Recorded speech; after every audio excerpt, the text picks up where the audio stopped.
Alright, so I'm just wrapping it with this tape.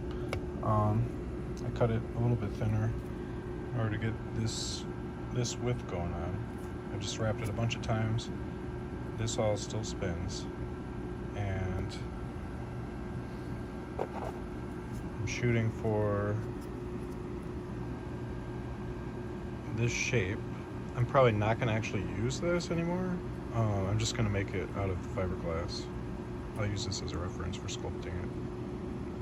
This will be the end of the ulnar radius, where the little wrist bones will slide on these, rocking back and forth, up and down, flexion, extension, and small amount of rotation. It needs this as a base. It's designed to roll off this. So this still rotates. I'm gonna add another nail here, and I might add some thinner nails up here. I don't know. I can't get too tall this way, but we might add one more nail. I don't know. As far as the top and bottom, I'm not sure, but definitely 2 seems good.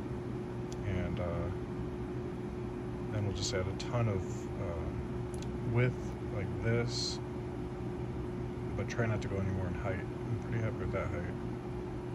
So we want to add the width and make this one solid tube of fiberglass, but these are just supposed to be like rigid structural supports for the fiberglass, you know, like composite material philosophy, where you have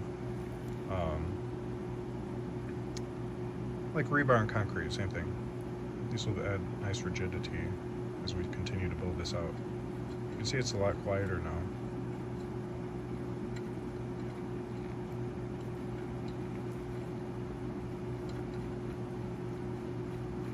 Because I greased it with white lithium grease. So we're getting it.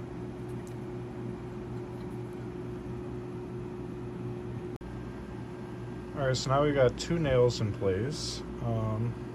It's already pretty solid. It's still freely rotating, and a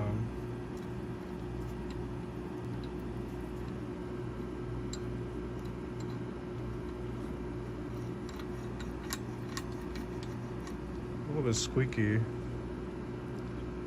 Not sure why, but anyways, probably gonna go across now. And I took a look at the CAD, and it's like this thing should be like right here. So this needs to be cut right here and right here.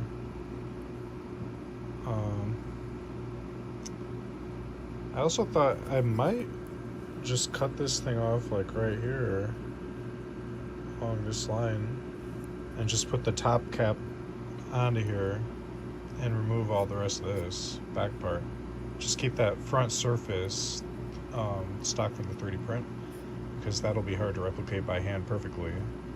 And so this will be like back here. So we're gonna have to also cut these like right here and right here. Also, the closer you get it to here, the better, because like the further out it is, if we were way out here, that'd be putting a lot of torque onto that, which would give more leverage to break this. So the closer you've got this to there, the better, so that the wrist is just bending off, like almost like having it like that is better. But it's gonna be right here, so that's pretty close still. I don't think it's gonna break.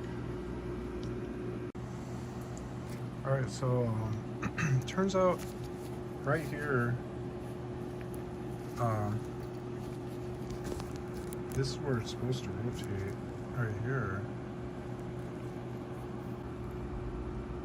All right, so right here, I think this thing rotates with these 2 copper discs pinched down by this, which sets the friction. So if we cut through that weld and that weld with the Dremel sanding disc, the Dremel diamond cutting disc there and there, we should be able to back this off a little bit, which will loosen these grip on this centerpiece, which I think is attached to here, and then this will rotate more freely.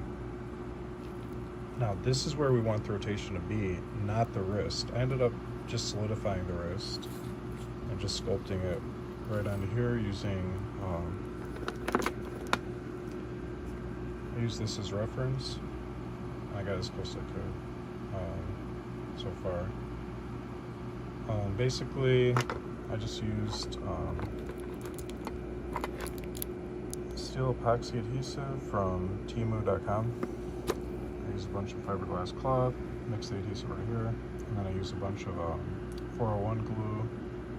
I used this kicker, which is called Ninja MDF Instant Adhesive Spray.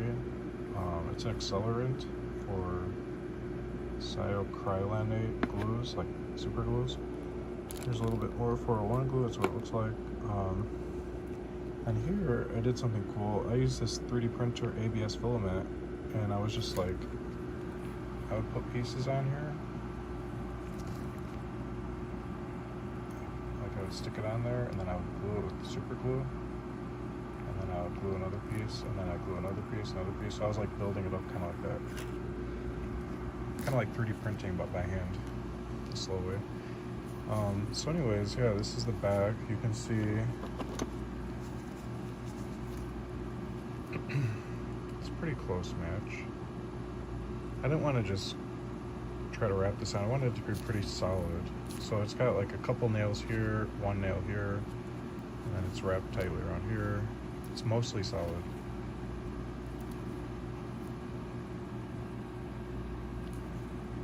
So do the comparison there.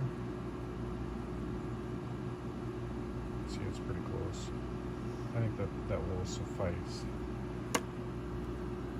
And so yeah, once we loosen this, it'll rotate here. I realized the beef of the forearm is like right here, and that has to rotate when you rotate, pronate and supinate the hand. If that muscle mass doesn't rotate with the hand, it's gonna look really weird. So having the rotation be at the wrist would look anatomically off. It would put like stretching, rotating marks right here in the skin, and it would look so weird with a humanoid. So that would completely destroy all realism.